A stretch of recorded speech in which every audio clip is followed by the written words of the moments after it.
If you have an interest in horses and love learning more about horses, the horse industry, teaching, or even managing your own horse business, then you're in the right place.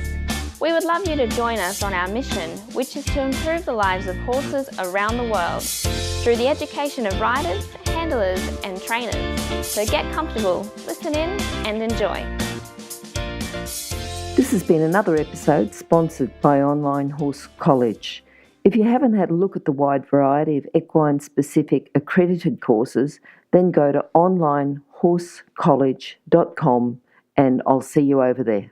Today on Horse Chats, we've got Amanda Edwards. But before we talk to Amanda, we're going to talk about Equine, who are our sponsors for today's episode.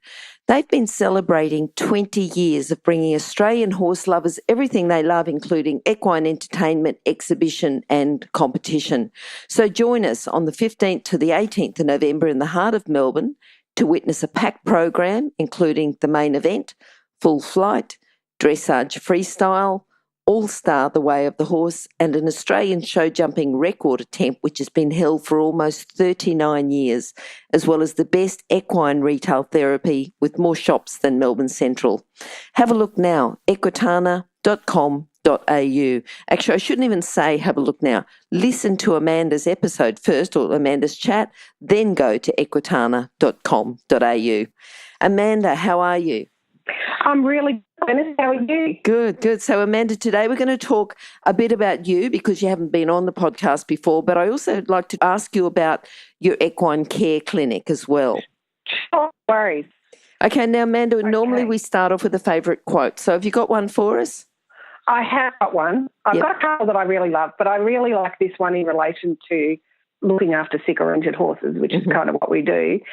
No problem can be solved using the same consciousness that caused it. So yes, it's an Einstein. We do things a lot. Yeah, the Einstein quote, it's very well used, but applied in this scenario, I think it's very apt because we tend to keep doing the same things and expecting some different result when we're looking after sick or injured horses, and that often results in a very poor outcome for the horse. So that's why I like it.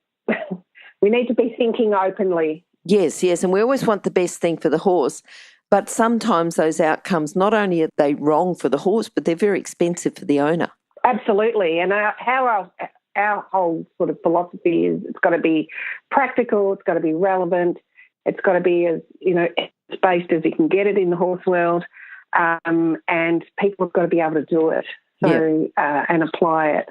So that's kind of our premise from which we work. A lot of what I do is find shortcuts, and what I find is that people take shortcuts in the wrong places. Yes. So they won't spend money on diagnostic testing, but then they'll spend thousands and thousands of dollars treating a horse and then find out they were treating the wrong problem. Yes, and I know that you're very much into evidence-based research because that brings in your medical background as well, your love of the horse plus the medical background. Yeah, so my background's in nursing, and I was an emergency nurse, and my kids always laugh because I did more study than a doctor. I should have gone and been a doctor. But I did do a lot of study, and then I've done a lot of study around the horses as well, translating a lot of what I learned. So it's kind of where I grew up, that evidence-based practice. Yes. Tell us about one of your early memories with horses. Maybe something that you learned from, something you learned not to do, but just an incident that you can remember back and think, yep, that was one of my early memories. Okay, early memories. Well, I remember that I went to the circus with my mum, and I had a horse, one of her old horses, and my mum jumped at quite a high level. Back in those days, there were no lower levels of jumping. You jumped 6 foot or you didn't jump anything. So she had all these horses, and when I grew up, I had one of her older horses that she'd rescued, and it was about 14 hands. It was a little one. Yep.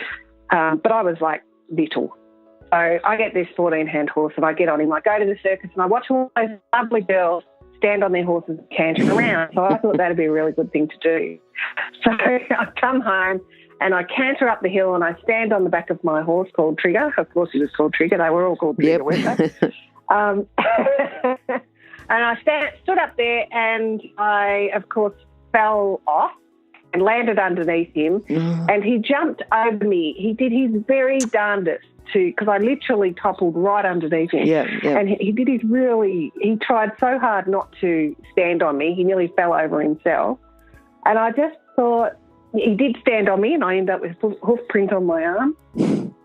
And I thought, not that I shouldn't jump on the horse again, but I thought, how good was he? And then he stopped and came around and looked, it was like, did he? Yeah. What were you doing? What were you doing? You idiot. And I think I was about 7. And from then, I think horses have always been like my safe place. Yeah. It's the thing, they just make me feel good. And I've always felt like a horse always has your back in lots of ways. And I think that, not to what do you call it? I can't say it. Yes. People make them like people. But I just feel really, why I love horses. They just I think that whole feel-good factor, I think that's why most people, start off with horses. Yeah. They start off because of that.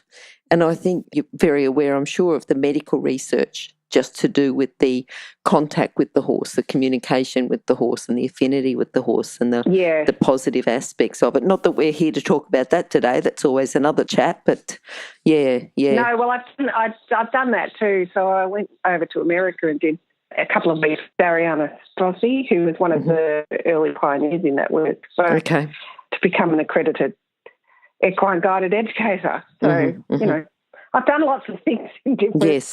Yes, If we think about the whole combination of the wound care and the horses, what got you into that particular area?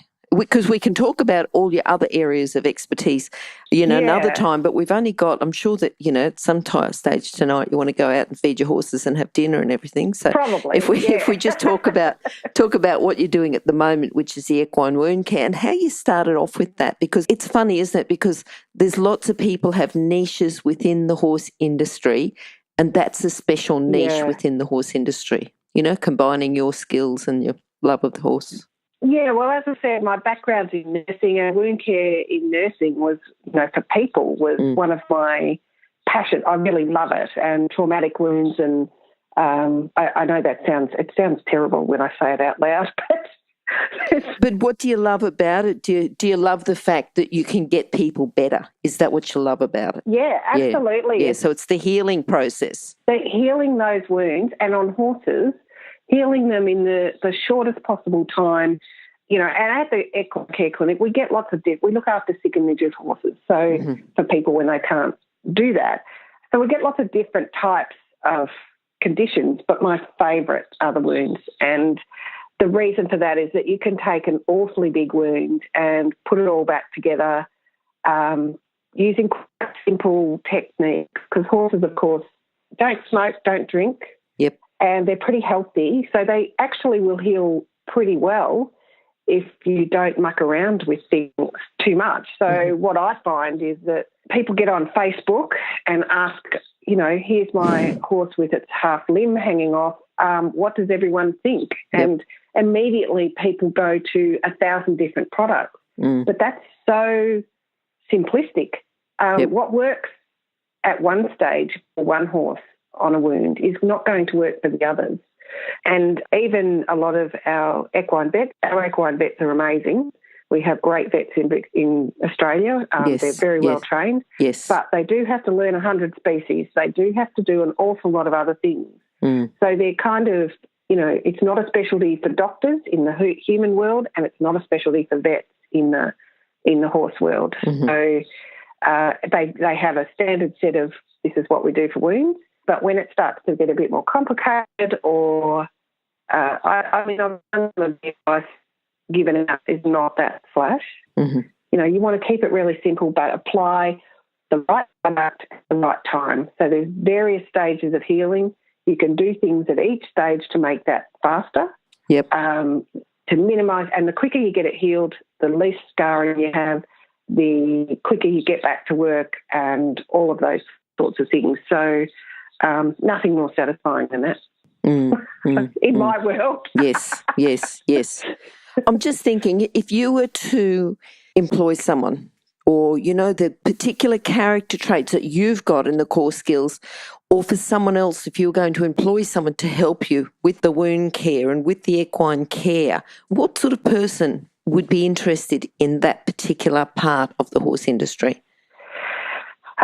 So I think that really what I'd be looking for, not so much the qualifications. I mean, it's good to have a basis, and I've had some a certain knowledge, like and all that is just a lower level of skill. You've reached this skill, but you want more than that, don't you? That's right. So the characteristics of the people are someone who, someone that's got a calm personality, that they don't rush around. I mean, anyone that's working with horses, even if I'm fairly high energy, but when I'm around my horses, I slow down. You need to work slowly. You need to think like a horse. I don't like people with rigid thinking. It's got to be this way. And I'm going, we have so many horses. I have built a crush in this new facility that I've built. Yep. But that's for the vets. It's not what I use. I've never had a crush, so I've never had to use a crush. I use techniques and work with the horse. I don't use twitches. I've worked with trainers that have taught me techniques to work with horses in a nice, calm, kind way. Especially if you've got like a horse ongoing. If you've got it there ongoing, you want it to be that the horse gets better handling-wise, not worse. They almost inevitably, every client that I've had has said that their horses behave when they get it back, when they send it in. Good. Yep. Because usually I'm getting the crazies and because they can't implement the treatment plan, so I end up with the horse and we just quietly keep going. So what I want is someone that's open to, that's curious. I really look for that curiosity in people. How does that work? Why is that happening? Why should I use this product and not that product? Or what's the physiology under that? So I always take it back to, what's the physiology underpinning why our solution? Why are we going to do this? And what's our assessment? So I'm big on assessment. So they've got to be, sensible, open to, thinking about things, a bit curious, being able to take initiative. I don't want, someone that's not going to grow and develop. So it's really having a growth mindset, isn't it? Yes. And I think if they too like to see the improvement in the horses, the background in the wound care, it's not the terrible wounds that you want, it's how can you get them better? And that's the growth mindset. Yep. Yeah. So what's the best thing about working with horses, working in the horse industry? Well, you wouldn't say it's for the money. Sometimes it's a bit more than the money. It's more important, isn't it, the thing that you get out of it, more important than money? I think what you get out of it is a satisfaction. I've just actually stepped out of my corporate role. I used to run hospitals. Yep. And I've recently chucked in my corporate job to do this. So you can earn money as well. So, but it's just, what's lovely about it is you've got a freedom. Your day is not rigid and your day is ever changing. You're working with these amazing animals who are so forgiving of all of the things that we do with them. And I don't know, it just is just fabulous. Yeah. Love it. Yep. The people are good too, I think most people are very down to earth.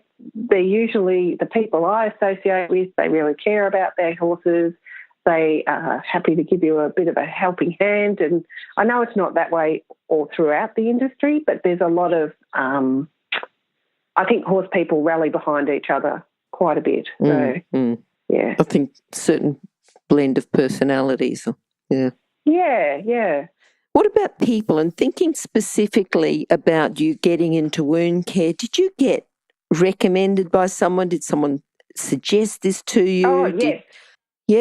I just want to know, about someone who's influenced you and put you in the direction.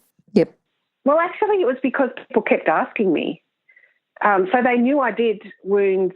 They knew I did wounds, and I looked after people. And they were like, "What should I do for this? What should I do for that?" And that's how the equine care clinic was born, really. Mm-hmm. I had a friend of mine bought a filly, and this is in my book, and the story of Treasure. Little 1-year-old filly, and I went to pick her up. She was in Queensland, and I went to pick her up for her, and she was she had cut her back foot on tin, just above the hoof there. Really nasty wound. And I was like, oh, and they said, oh, I didn't know that. So she had been unhandled to that point. 6 weeks later, they said, oh, it's X-rayed, there's nothing really wrong with it, just needs to heal. And my friend was not very happy with the way it was going. She said, I just don't feel good about this. Can you take the horse? So I took the horse on, and over the course of healing that wound, there was a big lesson in that too.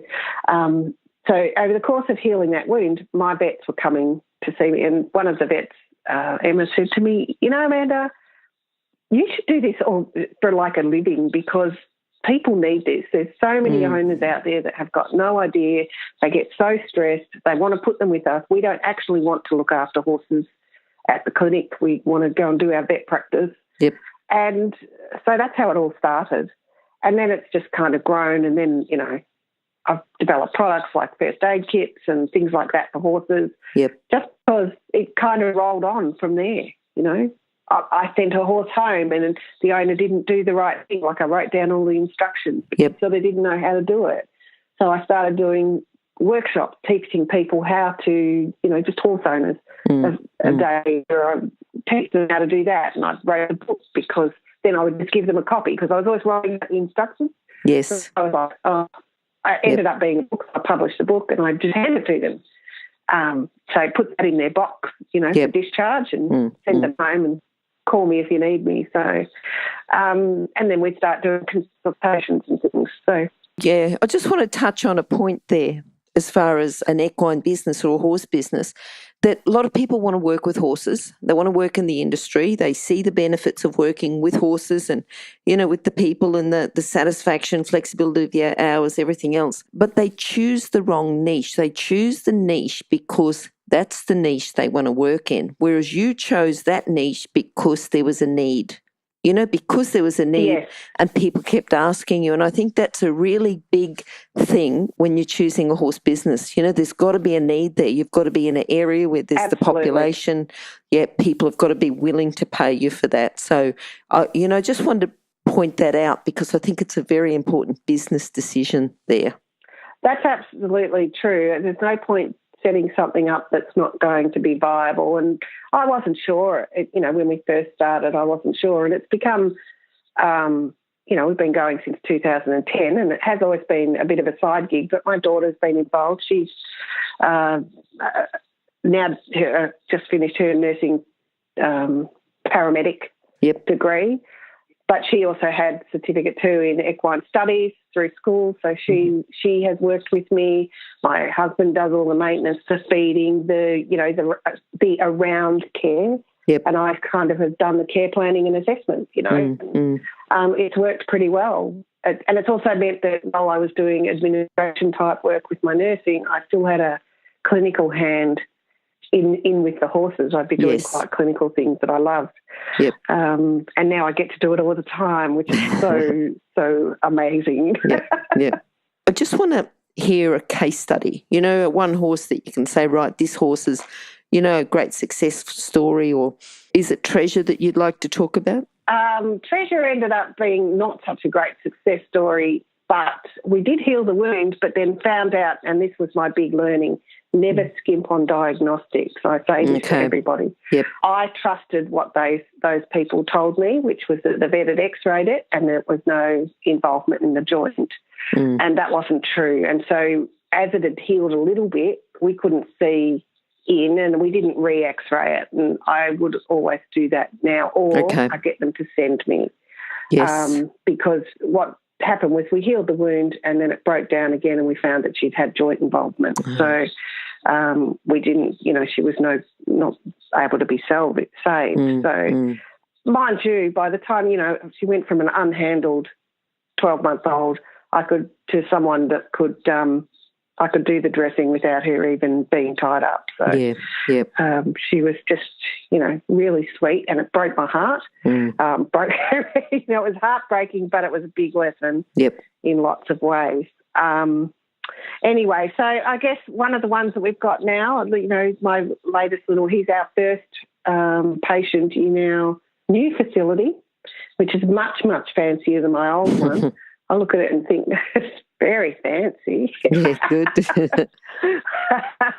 But again, you don't have to start off like that, I think that's another business decision. Don't definitely invest hundreds of thousands of dollars in something until you've tried and tested it and made sure it's going to be viable. But yes, we've got a little horse, Pokey, who came. He'd had peritonitis, was diagnosed with Cushing's.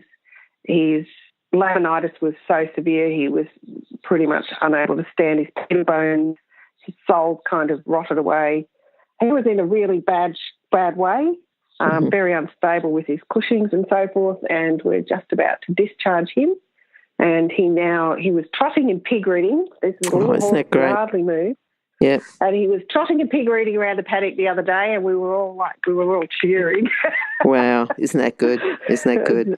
And that's really, amazing. And, his owner, who's just the most delightful young girl, she's really hugged in there with him. But for her, this is, she was so stressed about it, and she was really upset about it. And to see her so happy and her horse happy, that's what makes it all worthwhile, really. Because, we love our horses. We get very attached to them. Oh, definitely. So definitely. It's nice to be able to see the smile on someone's face when you say, right, it's time for your horse to go home now. Is that the thing that makes you the proudest, things like that? I think so. I think it's, it's a funny question, isn't it? What are you most proud of? Well, there's so many things I'm really proud of, but that is definitely a shining moment. Yep. So, Okay, so thinking about the type of business you got, which is an equine care business, what do you think is the biggest challenge to get where you are now? Has it been, because it's a new thing, relatively new, to send your horse to a specialist equine care clinic rather than caring for it yourself or sending it to the vet?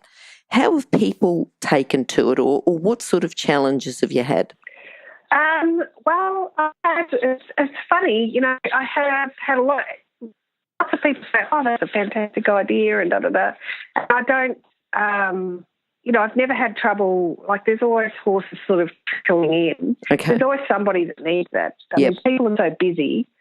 If you've got to give eye medications 6 times a day, how are you going to do that? Yep.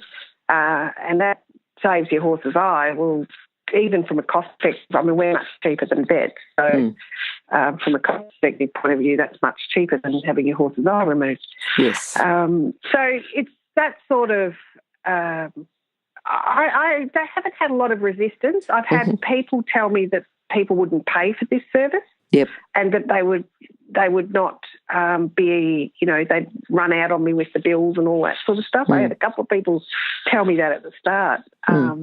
And I was like, but I've never had that happen. And I think it's because we provide, we try to keep people, we get quite close to our horse owners too, because it's quite a journey. People are very stressed in this, and they are relying on you to reassure them. Yep. And kind of guide them along the way. And we don't do all, I get the vet come out and do the vet review, because it's about, I'm not professing to be a vet, and I'm not trying to be in competition with vets at all.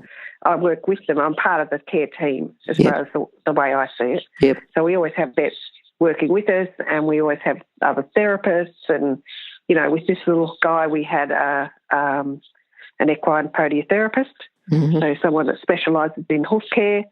And that's been, an amazing part of his recovery. And so I kind of work out who's the best person to have involved in the horse's care and get them in as well. So I don't know. It hasn't been that hard to to sort of sell it. Yep. I hear actually, I call it recovery care, and I'm starting to actually hear that word come back to me. Yes. And I remember someone initially saying to me, "You can't call it recovery care. No one will know what you mean." And I said, "Well, that's what it is. Yeah. It's not true rehab. It's not like often we end up doing rehab, but it's that acute phase of, something's happened to your horse. He's really crook. He's difficult to handle, or he's a baby, or he's, whatever, or you don't have the facilities, or, you've got something else going on." That's where we step in. Mm-hmm. So I think it's a really great service, and all our owners have always felt like it was a really good service. Good. So just generally then to do with wound care, and no one wants to think that their horse is going to have a wound tomorrow or today, but what's a big lesson for them? Thinking about your book, what's the, just one big takeaway that you can give people about wound care?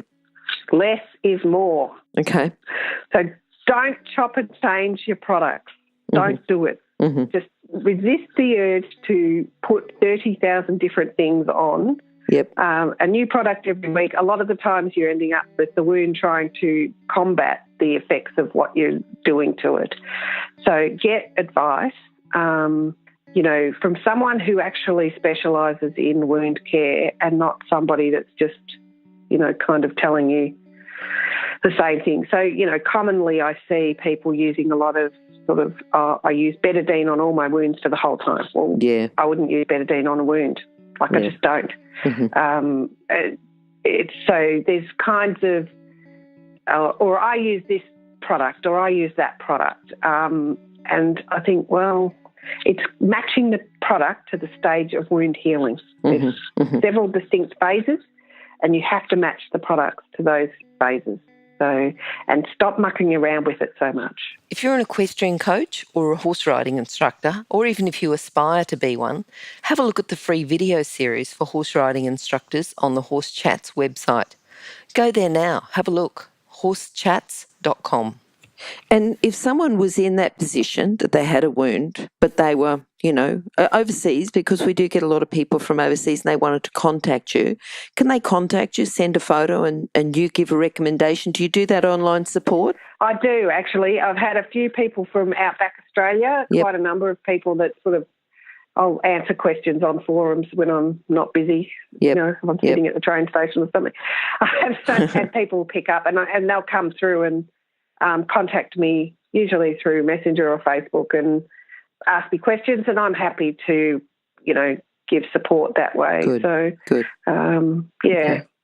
And those contact details will be on horsechats.com/Amanda Edwards, and we'll give you Amanda's direct contact details when we finish. But that's great to know, Amanda, that people aren't just out there by themselves, that they can at least contact you for some support there. Yeah, it's funny. I've had a few that have carried me right through from the early days right to the 16 weeks. Where they're kind of like, and what about now? It's fine. You're doing okay. Yeah. Oh, that's good. That's so good. it's quite nice. Yeah. Now, Amanda, have you got a book that you'd like to recommend? Something that's going to help someone with their learning?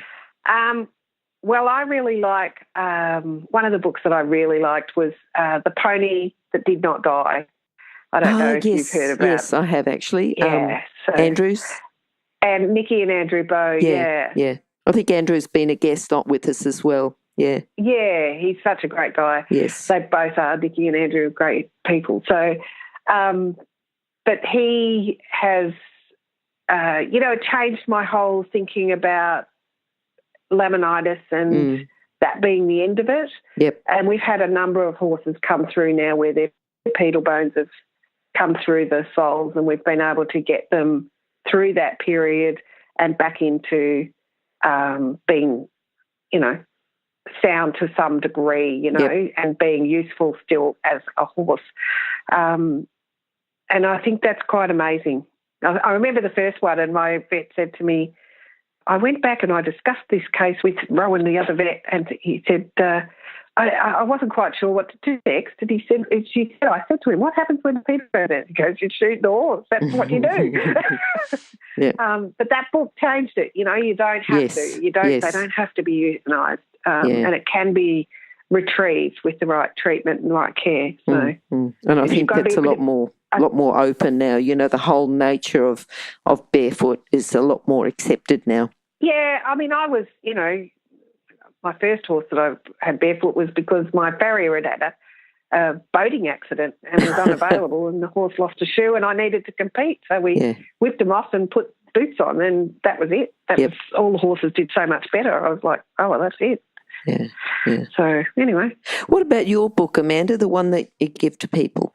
Well, I wrote a book. Mm-hmm. It's called First Response, a practical guide to looking after your sick or injured horse. And it's sort of full of those kinds of I gave it to my mum to read. Yeah. When I did it, it rang me back the next day, and she said, in quite a surprised voice, "Oh my goodness, Amanda, it's actually quite a good read." You sound so surprised, know. Yeah. Isn't that funny? So I've done it in quite a kind of. I've told a lot of stories, I think, but also woven in the how to look after your horse if it gets sick or injured, how to recognise it. A lot of people don't realise that there's something wrong with their horse, and they've left it a little too late. Yeah. And then it's, responding in the right way, and then viewing, how do you review and monitor, how do you know you're on the right track, and then the renewal phase. So that's our whole framework right there. Yep. Yeah. So, yes, it's available on my website. Okay. Not in and what's your website? Or anything, but, yeah. It's Equine Care Clinic. Obviously, equinecareclinic.com. Yep. So those people that are interested, or go to horsechats.com, search for Amanda, search for Edwards, or it's just horsechats.com/Amanda Edwards. Now, I know you've got your new clinic. You're looking forward to that, obviously. Anything else that you've got on the horizon? Well, we're doing lots of things. We are actually about to do a membership, sort of launching a membership, and we're doing a special for that. So, and that will be a bit of information, and really it's aimed at horse owners to give them hints and tips for looking after their horse to get the best out of them. So, for best performance, and it will have a whole lot of things in there for them. So we're doing a special offer for Equitana because I'll be talking then. I was just going to say you'll be at Equitana. Yes, I'm an Equitana junkie from way back. So now I get to speak, and so I get to hang out for the 4 days, and that's really cool. What are you speaking on, Amanda? Equine wound care on Thursday, and I think it's either 2 o'clock or 3 o'clock, but if you have a look at the program, I'm sure it'll be in there. And then on the Sunday, I think I'm at 10 o'clock, and that one's going to be horse first aid. Okay, good. So, both very good subjects for horse owners. Yeah, and, we've got our Facebook page if people want to jump on there, and I post things as I, come across interesting bits of information. I put things out there. So Now, the Facebook page, can people just go and search for Equine Care Clinic? Yep, absolutely. That's us. All right, we'll put that direct link on your page anyway. But before we go, Amanda, just in a few sentences, what do you think your philosophy into equine care, equine wound care, horse first aid, what would you like to say before you go? I think it's, the philosophy is to think about why is this happening, and what's happening in the underneath, what's really going on here, and then apply practical, relevant and evidence-based practice as a solution, not the Google gods or the Facebook experts. Yep.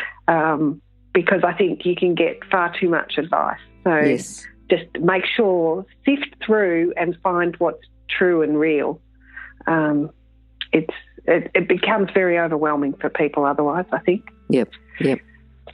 All right, Amanda, I think very good. I think that's sort of given people something to think about and somewhere to contact if they become a bit overwhelmed with their equine wound care. You know, if something happens and they're just overwhelmed, don't know who to contact, at least they can contact you and, send photos, talk to you, or if they're closer to you, bring their horse to you and ask you to look after it for them. Yeah, for sure. Yep.